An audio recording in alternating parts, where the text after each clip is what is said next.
D'abord, on va chanter Om Namo Bhagavate Vasudevaya. Om Namo Bhagavate Vasudevaya. Om Namo Bhagavate Vasudevaya. Om Namo Bhagavate Vasudevaya.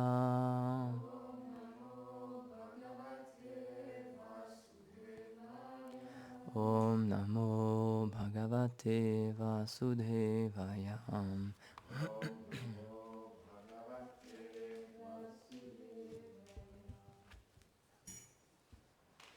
Idam hi Vishvam Bhagavan Yivetaro Yato Jagatstana Nirodha Sambhava Tadis Vayam Veda Bhavam Statapite Pradesha Matram Bhavata Pradashitam.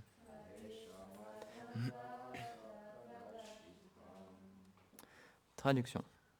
Cet univers est non différent et à la fois différent du Seigneur, car de lui proviennent le maintien, la destruction et la création de l'univers. Tu connais cela naturellement, puisque tu es un avatar du Seigneur. Aussi ne t'ai-je donné qu'une infime explication de la voie de la dévotion et de la connaissance concernant le pouvoir du Seigneur. Commentaire.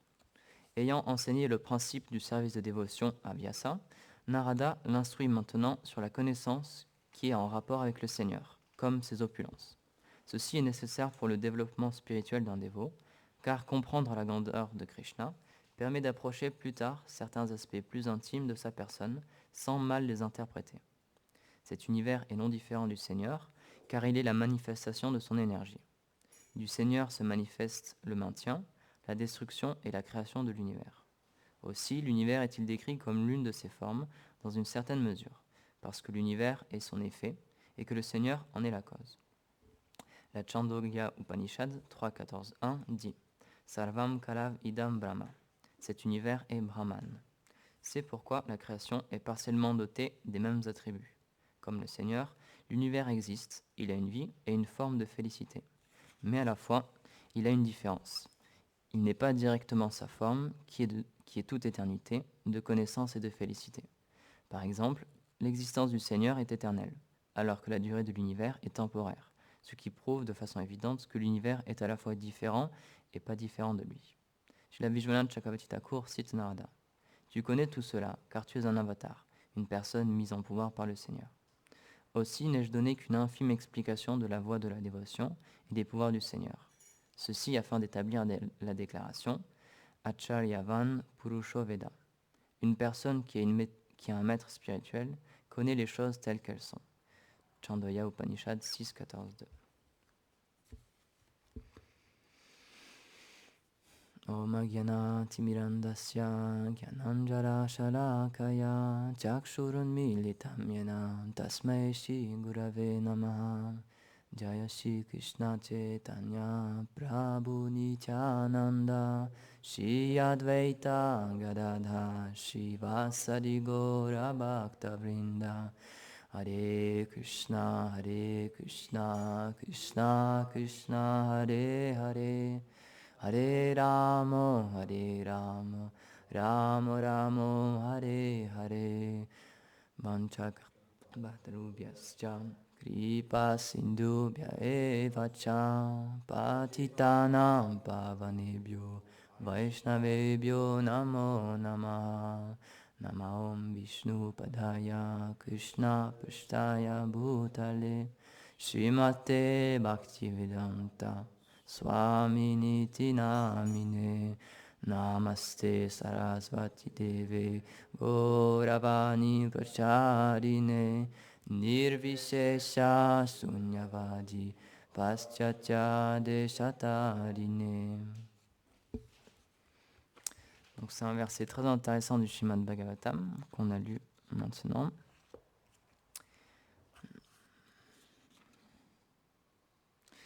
Un point qui est intéressant, je vais commencer par ça. Donc là, on a lu un verset du Srimad Bhagavatam, mais on l'a chanté en fait. Et comme on peut le voir, tout ce qu'on a fait ce matin, même le premier office qu'on a eu ce matin à 5h30 le matin, on a aussi chanté. Et toutes les étapes de la journée, le chant est vraiment très très présent. Donc que ça soit aux différents moments de la journée, quand il y a des offices qui sont donnés, mais aussi personnellement, on a tous une pratique du chant, on chante aussi les sermons du Seigneur. Là, pour le Bhagavatam, on a chanté, on n'a pas simplement lu, on a chanté le verset aussi. Donc c'est un point qui est très intéressant. Les chrétiens expliquent qu'au début était le son. Et dans notre philosophie, c'est un peu la même chose. C'est expliqué qu'au début, il y avait le son homme. Et donc, dans notre philosophie, c'est vraiment très très important le son, mais particulièrement donc, la vibration sonore.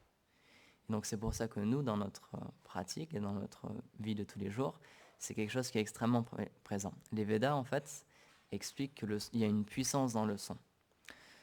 On prend souvent cet exemple. Si on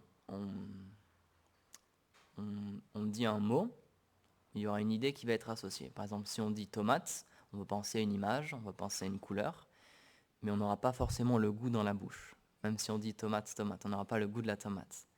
Mais à l'inverse, les mots spirituels, ils ont un goût aussi, ils ont une texture. Et c'est ça qui est intéressant. Et c'est pour ça que dans notre philosophie, c'est quelque chose qui est très présent, parce qu'on s'est expliqué que la vibration transcendantale, la vibration spirituelle, elle peut nous donner une expérience directement. Et c'est ça la différence avec un mot simplement matériel qui décrit une chose, donc qui décrit une couleur, etc. Si on n'en a jamais eu l'expérience, on ne peut pas l'obtenir. Par exemple, si je dis bleu à quelqu'un, je lui explique ce que c'est la couleur bleue, mais qui n'a jamais vu de bleu, il ne pourra absolument pas découvrir cette couleur. C'est absolument impossible. Il va se faire une idée à travers son expérience passée, à travers ce qu'il a déjà vu. Il va se dire, bah tiens, peut-être que le bleu, ça ressemble à de l'eau, ou ça ressemble à ça. Mais il n'aura pas vraiment l'expérience directe. Alors qu'à l'inverse, dans la vie spirituelle, on peut avoir accès à des choses simplement au contact d'un mot ou au contact d'une vibration transcendantale. Donc c'est pour ça que pour nous, c'est extrêmement important. C'est expliqué que le Bhagavatam, c'est un écrit spirituel, transcendantal même, dans le sens que si on le lit, petit à petit, même si on ne s'en rend pas compte, notre conscience spirituelle va s'éveiller, notre cœur va changer et on aura une disposition spirituelle qui va venir dans notre cœur. Donc c'est pour ça qu'on lit les versets en sanskrit, même si, bon, personnellement, je connais pas du tout le sanskrit ou très très peu, donc c'est pour ça qu'on a une traduction, etc. Mais c'est pour ça aussi qu'on les lit. On pourrait lire directement la traduction, on pourrait lire directement la version français ou anglais, etc. Mais on comprend que c'est pas juste des mots matériels, c'est des mots spirituels, et donc s'ils sont dits avec une certaine conscience, et même sans conscience, c'est ça qui est intéressant, ils ont une puissance, ils détiennent une puissance. C'est ce qu'on appelle bija en sanskrit, c'est comme une graine.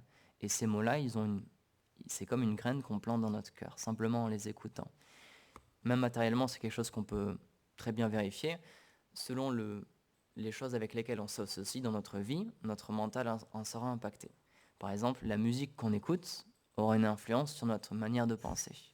Et donc c'est quelque chose qu'on fait dans notre vie de tous les jours. Quand on a envie de nourrir un sentiment dans notre cœur, c'est quelque chose qu'on peut faire. Quand on est triste, on aura peut-être envie d'écouter une musique justement qui reflète cet état d'esprit, où on aura envie de continuer ou de nourrir ce sentiment. Au contraire, si on a besoin d'énergie, par exemple, j'ai un ami, il faisait très souvent le ménage chez lui, c'était un de ses services chez lui, et à chaque fois, il mettait de la musique à fond. Il disait, moi, j'ai besoin de musique, et quand je mets la musique, il y avait un morceau qui jouait tout le temps quand il faisait du ménage, et ça lui donnait de l'entrain, ça lui donnait de la force, et il pouvait faire du ménage, il avait de l'énergie. Donc tout ce qu'on nourrit, en fait, tout ce qu'on écoute, tout ce qu'on mange, tout ce qu'on voit, même tout ce qu'on porte, les vêtements, etc., tout a un impact sur notre conscience et sur notre vie, en fait. On choisit la manière dont on vit avec les choses desquelles on s'entoure, en fait. Et donc c'est la même chose avec les sons, c'est pour ça que c'est très important pour nous, parce que ces sons-là, ils sont spirituels. Donc même si on ne s'en rend pas forcément compte quand on les dit, etc., même si on n'en a pas une expérience directe encore, petit à petit, c'est quelque chose qui va s'installer dans notre cœur et une vie spirituelle va se développer de plus en plus dans notre cœur. Et c'est le but de toutes nos pratiques, c'est pour ça qu'on chante toute la journée en fait, c'est pour ça qu'aux différents moments de la journée, c'est beaucoup à travers le chant, parce que c'est quelque chose qui est facile à faire, c'est quelque chose que tout le monde peut faire, tout le monde sait chanter, tout le monde peut taper dans ses mains, jouer d'un instrument, donc il y a cet aspect-là déjà, et en plus, ça nourrit notre cœur petit à petit. Donc c'est pour ça que le Srimad Bhagavatam a été énoncé aussi. Donc pour résumer, donc là on a eu plusieurs personnages qui ont été décrits dans le commentaire. Donc on parle de Vyasadeva, qui est quelqu'un qui était mis en pouvoir par le Seigneur pour écrire les Védas. Donc c'est lui qui a compilé les Védas. Donc les Védas, c'est tout un corpus de textes qui sont extrêmement anciens. Les archéologues et les historiens contemporains, ils les datent à peu près à moins 5000 de notre ère, mais c'est expliqué que c'est bien plus ancien que ça. Donc les premières traces qui ont été découvertes du Bhagavatam, des Védas, de la Bhagavad Gita, etc., de tout ce qu'on appelle donc les Védas en Inde, en sanskrit. Donc ça a été retrouvé il y a à peu près moins 5000 ans. Mais en fait, c'est expliqué qu'avant ça, c'était une tradition orale. Les choses étaient données de maître à disciple, en fait, ou de maître à élève, à travers juste l'oreille, la parole et l'oreille. Et c'est pour ça, c'est une science vraiment très intéressante. Arjuna Sakai connaît ça beaucoup mieux que moi, je connais très très peu.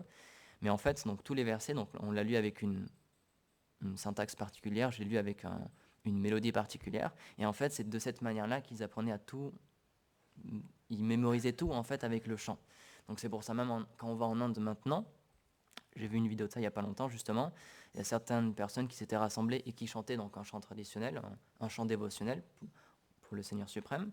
Et en fait, il y avait toute une métrique. Donc il y a quelqu'un qui joue des instruments, puis il y a quelqu'un qui donnait le rythme en fait avec ses mains. Donc c'est comme ce qu'on a en Europe aussi, c'est la même chose. Et ils ont une manière d'apprendre pour que tout soit mémorisé logiquement. Et c'est aussi pour ça qu'on ne peut pas falsifier le Bhagavatam ou les Védas, que c'est strictement impossible, parce qu'en fait, il y a une métrique particulière, et si on change un seul mot, quelqu'un qui connaît le sanskrit, il le saura tout de suite. Et il verra que c'est pas normal, qu'il y a une sonorité qui est en trop ou qui est en moins, et que c'est bizarre en fait. Donc c'est pour ça que c'est difficilement, voire quasiment en fait changeable, on ne peut pas les interpréter, on ne peut pas modifier le texte sanskrit original, parce que dans ce cas-là, il perdrait tout son sens. Et c'est en ça que le sanskrit, donc c'est encore étudié de nos jours, dans toutes les universités on peut étudier le sanskrit, il y a beaucoup de gens qui étudient le sanskrit. J'en avais parlé dans une classe il n'y a pas longtemps, Oppenheimer, qui a travaillé sur la bombe atomique, il a étudié aussi le sanskrit. Et c'est une langue extrêmement complexe, extrêmement détaillée. C'est une des langues les plus complexes auxquelles on a accès de nos jours. Donc il y a certaines personnes qui la parlent encore, mais c'est extrêmement complexe. Donc c'est pour ça que quand on prend par exemple le Bhagavatam, donc qui est écrit en sanskrit, on peut voir que parfois les versets sont assez courts, c'est quelques mots, parfois 2 lignes ou 3 lignes, mais la traduction en français est beaucoup plus longue. Parce qu'en fait, les mots sont tellement complexes que des combinaisons de mots peuvent donner des phrases entières. Donc c'est pour ça que c'est une langue extrêmement pointue en fait. Et donc, encore une fois, c'est pour ça qu'elle est difficilement falsifiable en fait. Donc quelqu'un qui connaît le sanskrit, il pourra voir qu'il y a une mauvaise traduction même, que ça a été mal interprété. Il pourra reconnaître ça tout de suite. Mais donc au-delà de ça, donc c'est la personne qui est énoncée dans le commentaire, Vyasadeva, qui a mis par écrit toutes ces choses-là, mais c'est d'expliquer que c'était un avatar. Donc la définition qu'il donnait, c'est quelqu'un qui est mis en pouvoir, un Saktyavesh avatar, c'est une personne qui est mise en pouvoir par le Seigneur, qui reçoit une instruction du Seigneur pour pouvoir effectuer un service particulier. Donc on peut donner plusieurs noms. Un prophète, ça peut être aussi quelqu'un qui est mis en pouvoir par le Seigneur, de cette manière-là aussi. Donc Vyasadeva, un de ses services, ça a été d'écrire justement tout ce qu'on appelle les Védas maintenant. Donc c'est des textes qui sont vraiment répandus en Inde, même, encore une fois, c'est étudié dans nos sociétés occidentales aussi, mais c'est Vyasadeva qui les a mis par écrit. Et donc là, le Srimad Bhagavatam, c'est considéré comme étant le commentaire ultime des Védas. C'est la conclusion en fait de tous les Védas. Parce que les Védas, c'est extrêmement volumineux, c'est beaucoup de textes, des centaines de milliers de versets. Et le Bhagavatam, c'en est une synthèse en fait, une conclusion. Et justement dans les Védas, c'est expliqué, le Seigneur suprême explique, Dieu il explique, le but des Védas est de me connaître. Et donc c'est une des raisons pour lesquelles le Srimad Bhagavatam a été expliqué, c'est pour qu'une personne qui désire vraiment aller au fond des choses, qui désire vraiment connaître en profondeur les Védas, qu'elle ait accès à toutes ces choses-là, mais d'une manière très concise. Donc là, c'est le premier volume, il y en a plus que ça. Donc au total, c'est quand même, il y a beaucoup de versets, quand même, il y a plusieurs milliers de versets, mais c'est quand même beaucoup plus condensé que les Védas en général. Et donc, Narada Muni, qui est le maître spirituel, le guide de Vyasadeva, donc c'est quelques versets avant, et justement, il est venu voir Vyasadeva pour lui dire, tu vois, tu es insatisfait dans ton cœur, parce que Vyasadeva, il avait fini la mission que le Seigneur lui avait donnée, il avait écrit tous les Védas, mais dans son cœur, il se sentait encore insatisfait. Il sentait que quelque chose lui manquait dans sa vie. Pourtant, il avait effectué son service, ce que le Seigneur lui avait demandé, ce pourquoi il lui avait donné des pouvoirs, il l'avait fait, il avait écrit tous les Védas, mais il se sentait quand même insatisfait. Donc, son maître spirituel est venu à ce moment-là, Narada Muni, et il lui a dit, je sais que tu es insatisfait, je vois que tu es insatisfait et je sais pourquoi. Et en fait, il lui explique, tu as écrit tous les Védas, c'est bien, mais tu as parlé de beaucoup, beaucoup de choses différentes dans les Védas et tu n'as pas explicité que le but ultime des Védas, c'est que la personne qui le lise, elle développe une relation d'amour avec le Seigneur. Tu as écrit beaucoup de choses, tu as parlé de beaucoup de choses, tu as parlé de sacrifices, tu as parlé de comment obtenir la richesse dans cette vie et dans la future, comment obtenir une bonne destination, comment obtenir une bonne famille, etc. Tu as parlé des perfections mystiques aussi, comment obtenir des pouvoirs mystiques, mais tu n'as pas expliqué vraiment que, en fait, en définitive, toutes ces choses-là sont secondaires. Et le but réel des Védas, pourquoi ils ont été énoncés, pourquoi ils ont été donnés à l'humanité, c'est pour qu'on puisse découvrir notre relation avec Dieu, pour qu'on puisse comprendre déjà qu'il existe, ensuite qu'il est une personne, et troisièmement qu'on a une relation personnelle avec lui. Donc c'est un petit peu ce qui est expliqué aussi dans le verset. Donc c'est Narada Muni qui parle. Il explique, cet univers est non différent et à la fois différent du Seigneur, car de lui provient le maintien, la destruction et la création de l'univers.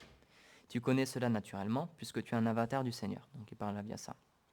Aussi, ne t'ai-je donné qu'une infime explication de la voie de la dévotion et de la connaissance concernant le pouvoir du Seigneur. Donc c'est ça qui est intéressant, c'est que dans les commentaires, c'est un petit peu plus détaillé. Vishwanath Chakravarti Thakur, il explique encore un peu plus. Donc il dit que Vyasadeva, il avait connaissance de toutes ces choses-là, parce qu'il a été mis en pouvoir par le Seigneur pour expliquer la création, expliquer l'univers, expliquer comment fonctionne ce monde en fait. Mais Narada Muni lui a dit, tu n'as pas assez parlé de la voie de la dévotion, justement. Et donc là, il commence à lui parler un petit peu de la voie de la dévotion. Et il dit, c'est ça en fait qu'il faut que tu expliques, il faut que tu fasses un écrit, donc qui deviendra ensuite le Srimad Bhagavatam. Il faut que tu fasses quelque chose pour que les gens aient conscience que le but ultime, c'est de connaître notre relation avec Dieu, la personne suprême. Si tu ne fais pas ça, il dit en fait, c'est un peu dur la manière dont il le dit, mais il dit, tu vas égarer les gens. Tu vas leur faire croire que le but de la vie, c'est simplement d'obtenir des richesses ou alors d'obtenir une bonne famille. Mais tu vas pas leur expliquer que toutes ces choses-là, elles sont vraiment temporaires en fait. Au moment de la mort, il va falloir laisser toutes ces choses-là. Peu importe si quelqu'un est millionnaire, multimilliardaire, s'il a beaucoup de voitures, s'il a 3 châteaux forts, etc., au moment de la mort, il ne peut rien prendre avec lui. Il doit tout laisser derrière. Et donc, malheureusement, les Védas peuvent être interprétés d'une certaine façon. Si on lit certaines portions des Védas, on pense que le plus grand sacrifice qu'on peut faire, la plus grande activité qu'on peut effectuer, c'est quelque chose qui nous donnera justement des fruits dans ce monde. Une bonne situation, de l'argent, une réussite, etc. Et Narada Muni, il est venu voir Vyasadeva, il a dit non, tu es insatisfait parce que tu as induit les gens en erreur. S'ils lisent les Védas d'une certaine façon, ils vont penser qu'il n'y a rien de plus que ça.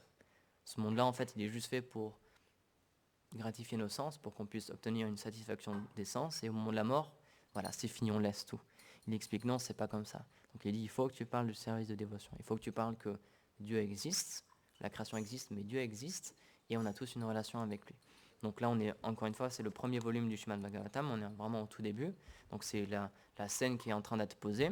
Donc Narada Muni pareil, il commence à parler avec Vyasadeva, et ensuite, beaucoup d'aspects du Seigneur seront développés petit à petit dans le Srimad Bhagavatam.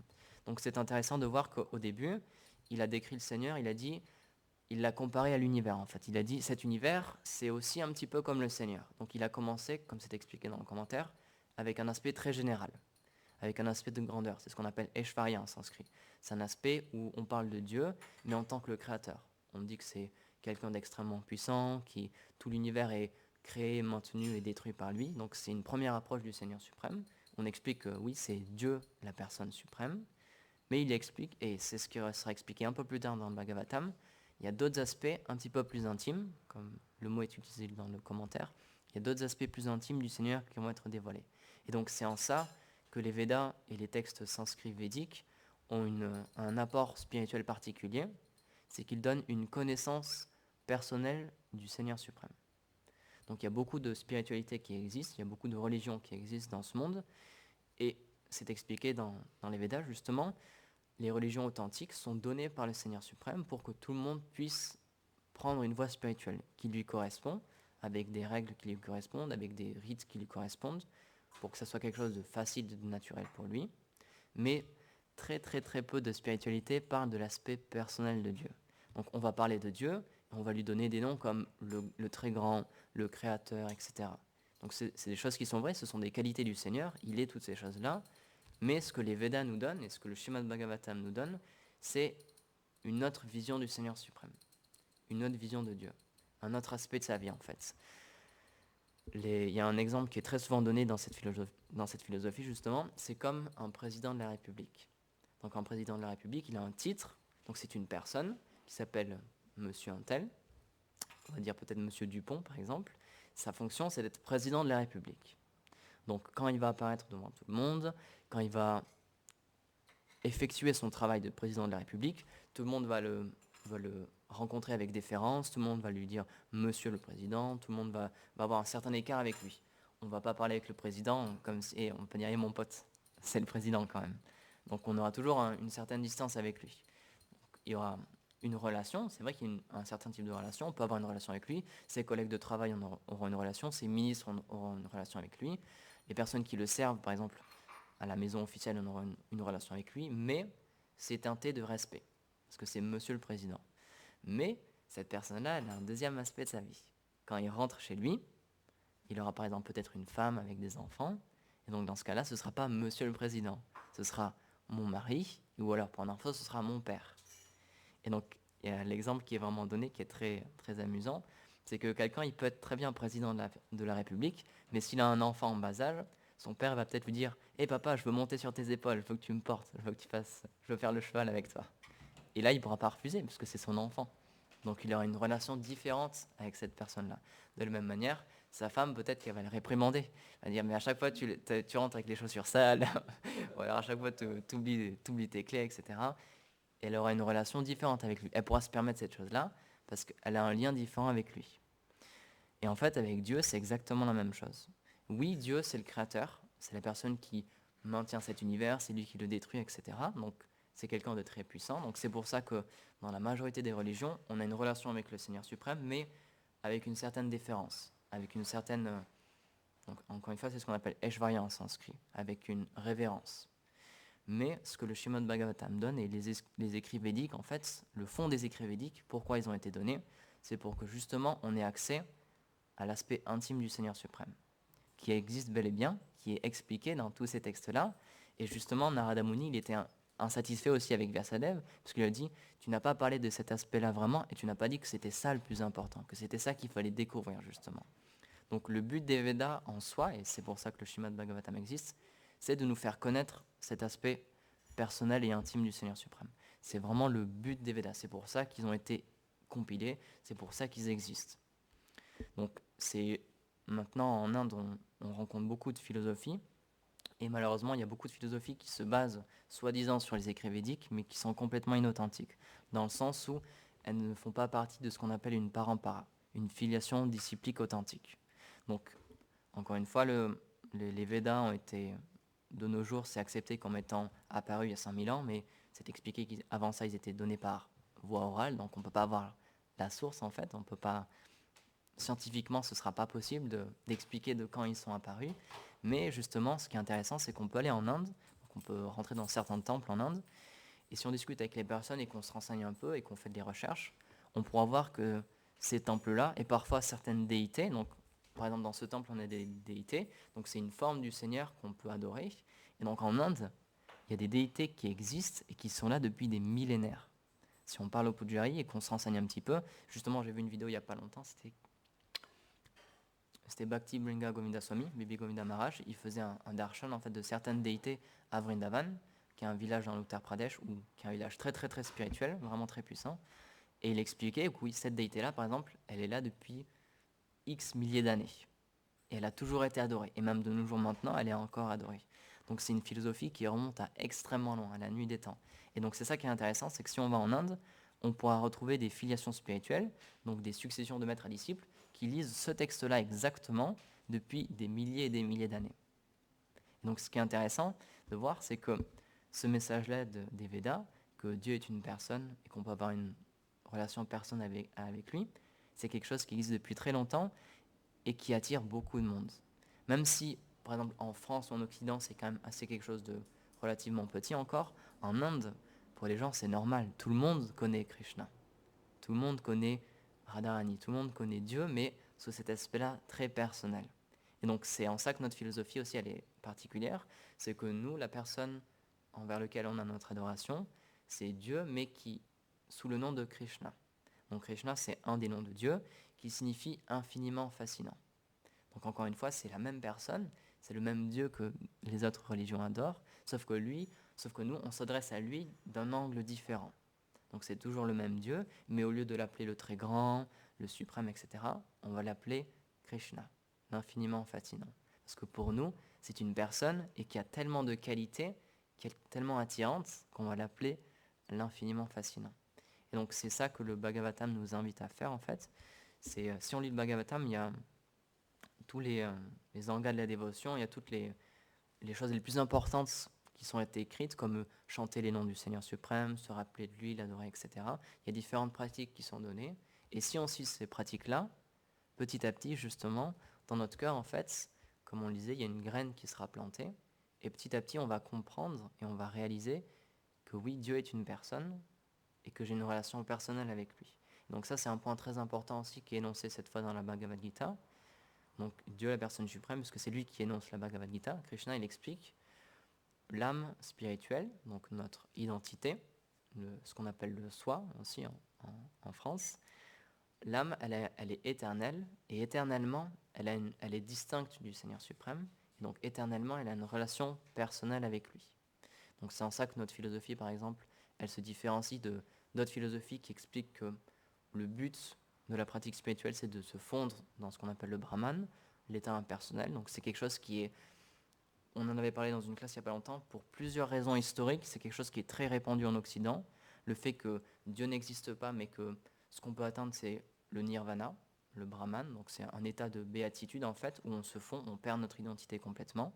Donc c'est une chose qui existe, c'est une chose qui est expliquée dans les Védas aussi, mais c'est expliqué que c'est un état juste transitoire. C'est pas un état permanent. Puisque Krishna l'explique dans la Bhagavad Gita, l'âme, elle est indivisible. L'âme, elle est une, elle est unique. Donc toutes les personnes qui sont ici, elles sont des personnes, elles ne pourront jamais se fondre dans quoi que ce soit. Elles seront toujours uniques. On a tous notre identité. Chacun d'entre nous ici, on a nos goûts, on a nos qualités, on a des choses qu'on aime, on a des choses qu'on n'aime pas. On a tous vraiment une personnalité. Et cette personnalité-là, cette individualité, elle existera toujours. Donc c'est en ça que se fondre dans le Brahman, c'est une expérience qu'on peut avoir à travers diverses postures yogiques, à travers diverses méditations. C'est une expérience qu'on peut avoir, mais ce n'est pas une expérience finale. Ce sera une chose de laquelle on revient. Et donc les Védas, ils expliquent cette chose-là, justement, ils expliquent que la réelle fonction de l'âme, la réelle nature de l'âme, c'est d'avoir une relation avec le Seigneur suprême. Donc c'est un point qui est très intéressant. En anthropologie, un des buts de l'anthropologie, c'est d'étudier toutes les civilisations pour, premièrement, découvrir leurs différences, quelles spécificités ont chaque civilisation, mais ensuite, donc ça c'est un point spécifique de l'anthropologie française, c'est de comprendre, c'est l'anthropologie historique, c'est de comprendre, au-delà de toutes les différences culturelles qui existent et qui ont existé dans le temps, à travers toutes les civilisations auxquelles on a eu un accès, au-delà de toutes ces différences, quelle est la chose qu'ils partagent toutes? Et ça, en fait, c'est un des buts de l'anthropologie, c'est de comprendre quel est le lien qui unit toutes les civilisations. Pourquoi on s'appelle être humain? Pourquoi quelqu'un qui vit en France, qui est né en France, et quelqu'un qui est né en Afrique, ou quelqu'un qui est né il y a 2000 ans en Australie, pourquoi on est tous frères? Pourquoi on s'appelle tous un être humain? Pourquoi on n'est pas une espèce différente? Qu'est-ce qui fait qu'on est tous reliés? C'est quoi notre point commun, en fait? Et donc, c'est une chose qui est très intéressante, c'est que divers anthropologues ont mis au jour, et c'est ce qui est aussi expliqué en France aussi. C'est un des points très intéressants, c'est que à travers toutes les civilisations qu'on a pu étudier, que ce soit par écrit ou en voyageant, ou les civilisations qui sont encore actuelles maintenant, dans chaque civilisation, d'une manière ou d'une autre, il y a une spiritualité.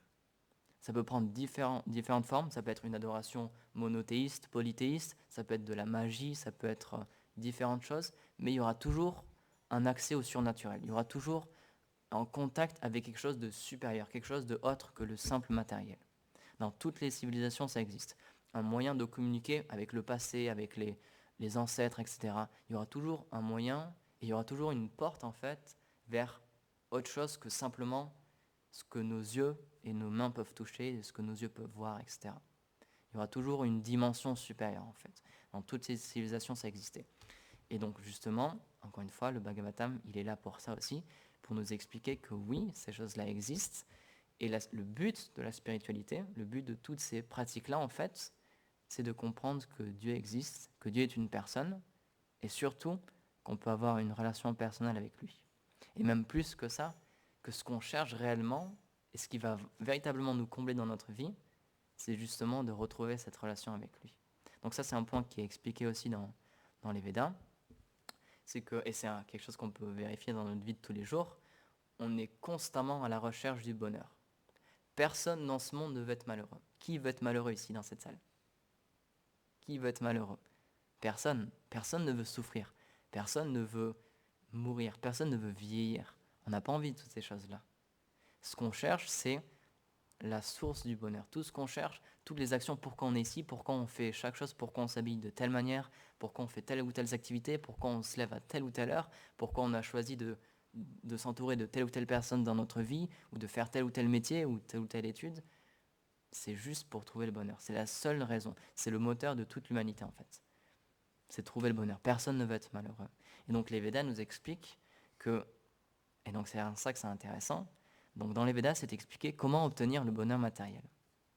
Il y a différentes pratiques qui sont expliquées, donc que ce soit des activités pieuses ou des sacrifices, ou alors même tous des processus de yoga pour obtenir que ce soit de la richesse matérielle. Et c'est ça qui est intéressant, c'est des choses qui existent et que des gens ont fait et ça marche. Si on veut obtenir la richesse matérielle, si on veut obtenir de l'argent, c'est ultra simple. Dans nos sociétés, on se casse la tête, on essaie de faire un business plan, on essaie de trouver, de recruter des gens ou alors de monter une entreprise, etc. Mais depuis des milliers d'années, la réponse, elle est déjà dans ces livres-là. Même simplement matériellement, si on veut obtenir la richesse matérielle, il y a des choses pratiques qui sont données, certains sacrifices à effectuer, certaines activités à tel ou tel moment de la journée à faire, certaines divinités à prier, et on pourra obtenir la richesse.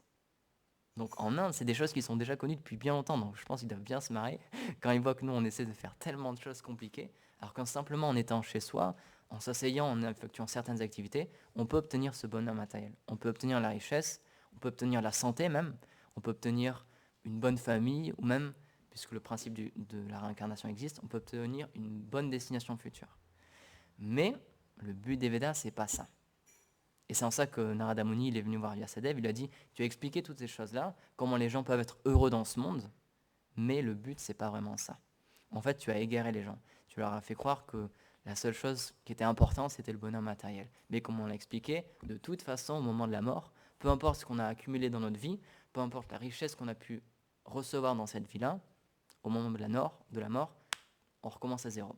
On doit tout laisser et reprendre une nouvelle existence. Puisque l'âme est indivisible et qu'elle est immortelle, elle reprend juste un corps. C'est ce qu'on appelle le samsara. Donc c'est un principe qui commence à être de plus en plus accepté et connu dans nos sociétés aussi.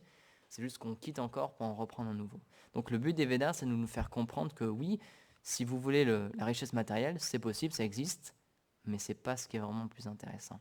Si vous cherchez vraiment à être heureux, si vous cherchez véritablement à être 100% constamment heureux dans cette vie, dans la future, dans toutes les situations, c'est de découvrir qu'en fait, vous avez une relation personnelle avec Dieu. Oui. Dis-moi. Tu dis que si on suit certains rites des Védas, on peut être riche. Et en Inde, il y a tellement de pauvreté, donc tu peux expliquer ça. Très C'est intéressant. un peu contradictoire. Très intéressant. Donc, une question a été posée. Donc, dans les Védas, c'est expliqué comment obtenir la richesse. Donc, la question, c'est si ces choses-là sont expliquées dans les Védas, pourquoi il y a tellement de pauvreté en Inde? Pourquoi il y a tellement de famine, etc.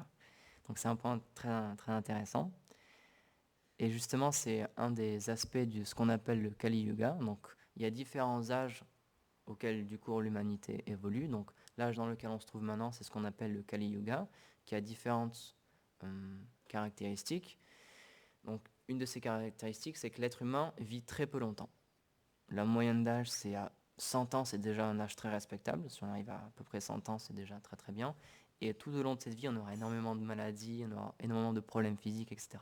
Donc l'âge de Kali, c'est un âge où physiquement et matériellement, la vie est extrêmement difficile. À chaque instant, on doit lutter simplement pour survivre, pour se nourrir, C'est quelque chose d'extrêmement difficile. Et donc la corollaire de ça, c'est que malheureusement, même si dans les écrits comme les Védas, différents sacrifices sont donnés, malheureusement, c'est aussi expliqué dans les Védas que dans l'âge actuel maintenant, il n'y a plus personne de qualifié pour faire ces sacrifices-là. Ça, c'est une des raisons. Ces sacrifices sont réels dans les âges passés, les gens les faisaient, il y a encore quelques milliers d'années, c'était encore effectué, mais malheureusement maintenant, on n'est pas assez qualifié, on n'a pas les qualités humaines en fait, et les qualités brahmaniques en l'occurrence, pour pouvoir effectuer parfaitement ces rituels-là. Donc ça, c'est une des raisons. Une autre des raisons, c'est que malheureusement, dans cet âge de Kali aussi, une des qualités des gens, c'est pas vraiment une qualité, mais c'est qu'on a perdu la foi dans les Écritures, on a perdu la foi dans Dieu. Donc même si toutes ces choses-là sont écrites et que c'est accessible à tout le monde en fait, parce que maintenant il y a des traductions en français, en anglais, en hindi, en bengali, tout ce qu'on veut, malheureusement il y a beaucoup de gens qui n'ont plus foi dans ces choses-là. Et donc c'est quelque chose de très intéressant, c'est qu'on peut voir en Inde, je ne sais pas si vous êtes allé en Inde ces dernières années, donc depuis 20-30 ans c'est exponentiel, maintenant c'est extrêmement occidentalisé. C'est le rêve américain. C'est comme ce qu'on a eu en France en fait. Les Indiens, ils rêvent d'être comme des Américains. Alors que c'est fou, ils ont une culture tellement incroyable, ils ont accès à un savoir spirituel tellement puissant, mais pourtant, ça ne les intéresse plus. Ils ont délaissé complètement cette chose-là. Maintenant, ce qu'ils veulent être, c'est comme des Américains. Ils veulent manger comme des Américains, habiter comme des Américains dans des mêmes maisons, avoir les mêmes films, la même culture, etc.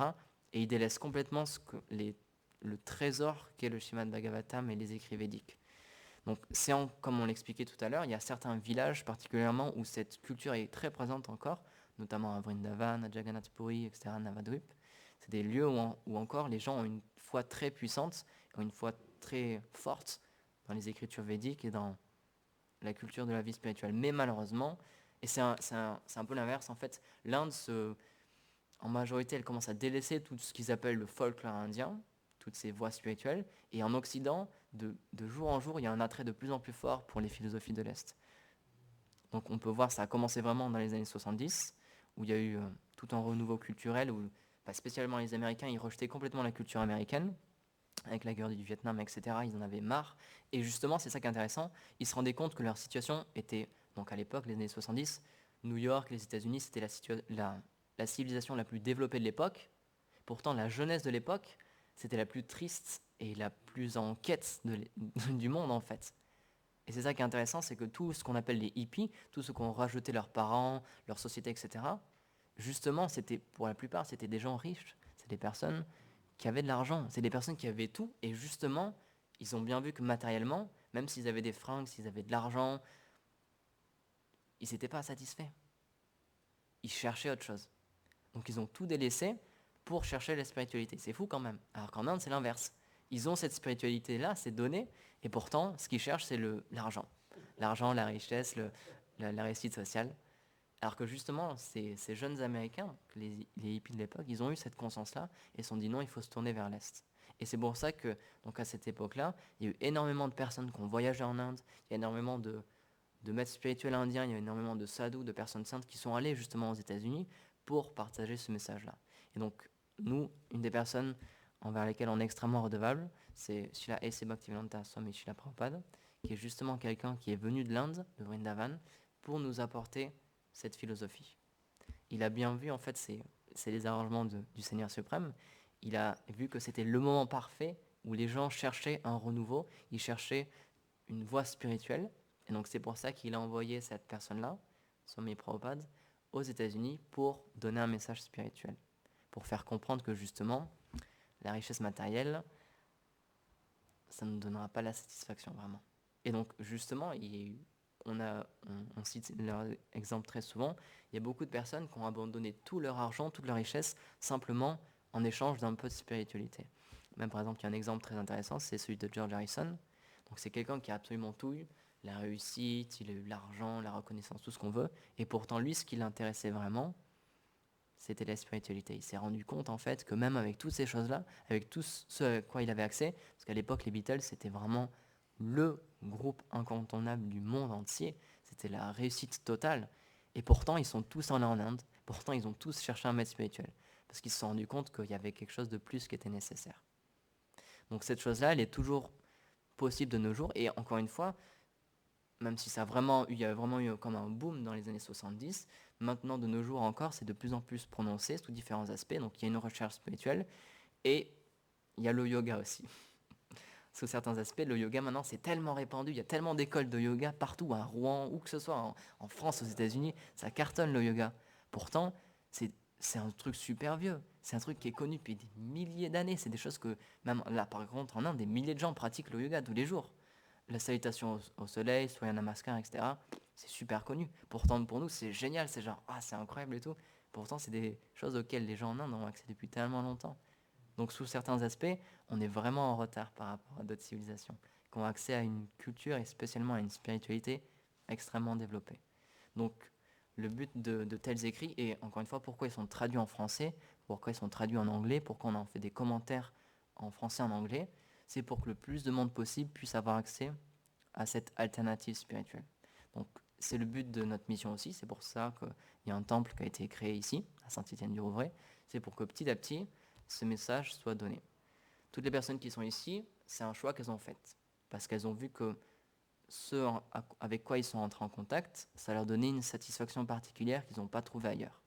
Donc il y a des personnes de tous les âges ici, et en général, il y a des personnes de tous âges qui rentrent en contact avec la spiritualité, mais s'ils font ce choix-là, c'est parce qu'ils voient bien qu'ils trouvent dans ces livres-là, dans ces chants-là, dans cette manière de vivre-là, cette spiritualité-là, ils trouvent quelque chose qu'ils n'ont pas trouvé ailleurs. Et donc, encore une fois, c'est un des buts de notre temple ici, c'est de petit à petit, spécialement pour le public français, à donner un accès à cette spiritualité authentique qui est millénaire, qui existe depuis beaucoup, beaucoup d'années, mais qui malheureusement, en Occident, n'est pas encore très connue. Ça commence à l'être, d'année en année de plus en plus, mais c'est quand même encore relativement peu connu. Donc c'est une des missions qu'on a, c'est de donner cette chose-là. C'est pour ça que tous les jours, on a des conférences ici, tout le monde peut venir, c'est ouvert. C'est pour ça qu'on a des programmes, on a des festivals, etc. On écrit des livres, on les distribue, on a des sites internet, on fait des vidéos, toutes les classes sont sur internet aussi, pour que petit à petit, ceux qui veulent, ceux qui sont intéressés, ils aient un accès à cette connaissance-là. Voilà, est-ce qu'il y a d'autres commentaires, d'autres questions? Jai Shrimad Bhagavatam ki Jai.